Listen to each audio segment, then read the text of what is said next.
I'm Geraldine Gallacher and I'm the Managing Director of the Executive Coaching Consultancy. We as executive coaches are very fortunate to have the privilege to work with many interesting people who are often at the forefront of their field, highly successful individuals who themselves are exposed to lots of new thinking and new ideas. And so we thought it would be a good idea as coaches for us to collect those ideas and actually share them more widely. In that vein, today I have with me Roxanne Hobbs. And Roxanne, I'm delighted to say, is an associate coach with the Executive Coaching Consultancy. And she also runs a programme called The Daring Way. I'll say no more and hand over now to Roxanne and ask you, Roxanne, what's The Daring Way? Well, The Daring Way practically is a 2-day intensive workshop exploring the concepts of vulnerability or authenticity, amongst others. But I think in its essence, it's a purpose or an intention or a way of being, which is about stepping outside of your comfort zone and living in a braver way and just totally showing up and being seen. It's based on the research of Dr. Brené Brown.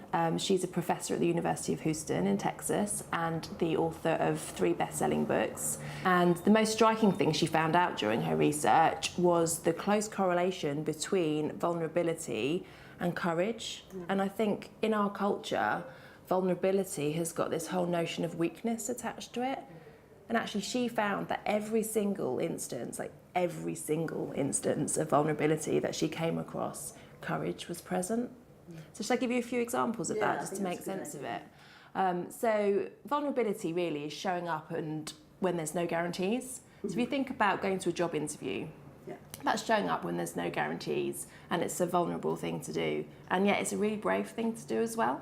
Telling your partner that you love them first. Exactly the same. There's no guarantees there and it's a brave thing to do. The Daring Way really is about exploring all of this and creating a construct through which people can step into their courage and step into their vulnerability and show up and be seen in a different way in their lives.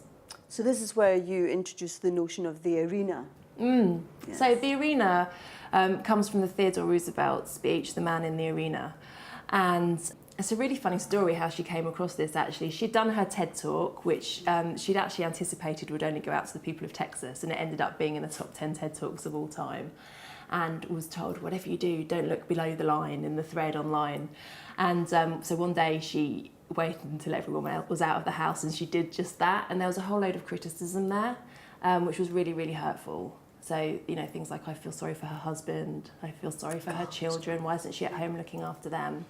And she said she sat on the sofa, she put Downton Abbey on, ate loads of ice cream and just started surfing on the internet. And who was president at the time of Downton Abbey? And this Theodore Roosevelt speech came up that it's not the critic that counts, it's the man who's actually in the arena sweating blood and tears. It's very easy to be a critic on the sideline, shouting down the criticism. Actually, the courageous person is the person who actually gets in the arena and shows up and is seen. And that's what vulnerability is.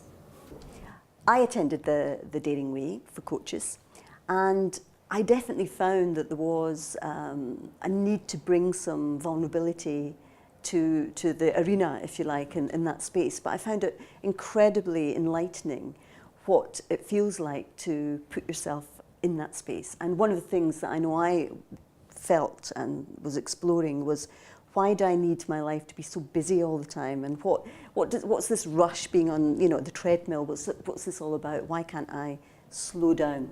So what for you has been the takeout from the Daring Way? Well, for me, it was about unpicking the fears that stopped me from stepping into my leadership. And by leadership, I mean living my values and being clear on what my purpose is and living that purpose. Kind of role modelling the difference that you want to be in the world. So it was the fears that had stopped me from really stepping into that. The first one was about being liked. So I found that I was hustling to be liked all of the time, and that kind of took over my ability to be authentic and to live my values, and stopped me from being able to be more creative or put more radical ideas there on the table. The second piece was around a fear of rejection. I think we all hold that, really. And the fact of the matter is, if you are going to be daring and put radical ideas out there, sometimes those ideas are going to be rejected. And if you're always operating in that safe space, it's holding yourself back and stopping you from bringing the innovation to the table that's going to move things forward. So authenticity was a clear theme on the workshop, and as a coach, of course, it's absolutely core, isn't it? It's central to good coaching, is to deal with helping people to become their most authentic self. What does it mean for you? I think I got it a bit wrong for a while. I thought authenticity was about being true to your feelings. And I kind of operated in that way for quite a long time. And then I realised my feelings aren't me. Actually, what is me are my values, my purpose, the difference that I want to make in the world. So it's authenticity for me is about getting clear on that and honouring it in how I show up. And that's a vulnerable thing to do, because not everybody is going to accept that about you. For me, that point you made about the difference between feelings and values is a really relevant point about authenticity. And actually, I find when I'm coaching women that are in a particularly male environment, I find they really struggle to some extent with finding their true authentic self, largely because they're amongst people that are not the same, because they are predominantly men. How do you think the daring way could translate back into the workplace? I think the potential is huge, because if we, as women, as we move up to the top, just ape the behaviour that we see around us, we don't create greater diversity at the top of the organisations. It almost becomes self-defeating. And actually what we want at the top of organisations is a more diverse point of view, a more diverse group of skills that's going to really help move the business forward. So I think it helps to give women permission and confidence and resilience to actually show up as themselves, and that the workplace can benefit as a result. So talking about the course in more practical terms, what would you say people come away with at the end of the workshop? I think there's 3 key things. The first thing is about really getting to grips with those fears, the voices in our head that hold us back and stop us from being really brave. The second piece is around values, so getting to grips with what your values are, because I think values shine the light when you're wanting to enter the arena. They're what guide the way. And thirdly, it's about your support section. There's plenty of space in the arena for your critics, and they're always going to pop up if you're doing something that's a bit out there and a bit brave, but you are responsible for building your own support section too. Well, thanks to the Daring Way, I have been working on taming my inner critic.